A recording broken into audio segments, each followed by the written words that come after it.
வாழைக்காய் பொரியல் சாப்பிட்டு போர் அடிச்சிச்சிங்களா? அப்போ வாழைக்காயில் கோலா உருண்டை செய்யலாம். வாங்க ஃப்ரெண்ட்ஸ், நல்லா வெளியே மொறு மொறுன்னு உள்ளே சாஃப்டாக இருக்கும். அது எப்படி செய்யலாம்னு சொல்லிட்டு பார்க்கலாம். Hello friends, welcome to our channel. இன்றைக்கி நம்ம என்ன பார்க்க போகிறோன்னா வாழைக்காய் கோலா உருண்டை தான். அதுக்கு நான் ஒரு வாழைக்காய் எடுத்திருக்கேன்.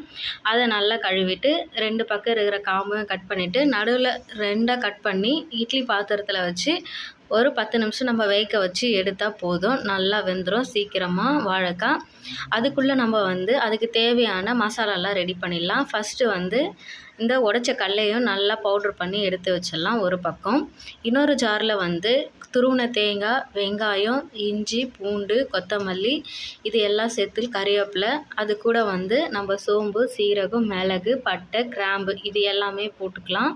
நம்ம அரைக்கிறதுனால அது எல்லாமே போட்டுக்கலாம். ஒரு பச்சை மிளகா, நான் காஷ்மீர் மிளகாத்தூள் கொஞ்சம், தனியாத்தூள் கொஞ்சம் சேர்த்துருக்கேன். தேவையான அளவு உப்பு இது எல்லாம் சேர்த்து நல்லா அரைச்சிடலாம் கொரகொரப்பாக. அது கூட நம்ம இப்போது வேக வச்சுருந்தோம் இல்லைங்களா வாழைக்காய், அது இப்போ ஆறுனதுக்கு அப்புறமா அதில் இருக்கிற தோலை எடுத்தோம்னா சூப்பராக நல்லா இந்த மாதிரி வந்துடும்.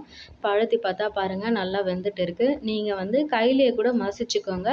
நான் மிக்சியில் போட்டு நல்லா அரைச்சிக்க போகிறேன். அரைச்சினதுக்கப்புறமா நம்ம ஃபஸ்ட்டே கடலை பொடி பண்ணி வச்சுருந்துருங்களா உடச்ச கடலை, அதையும் போட்டுட்டு கொஞ்சமாக கொத்தமல்லியும் தூவிட்டு நல்லா பிசைஞ்சு கையில் எண்ணெய் தடவி நம்ம உருண்டைகளாக பிடிச்சி வச்சிட வேண்டியது தான். எந்த சைஸுக்கு வேணுமோ அந்த சைஸில் பிடிச்சி வச்சுருங்க.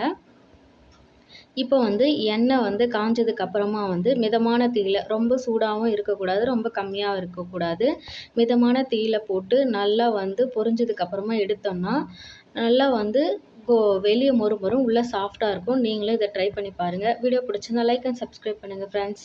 அவ்வளோதான், பாய்.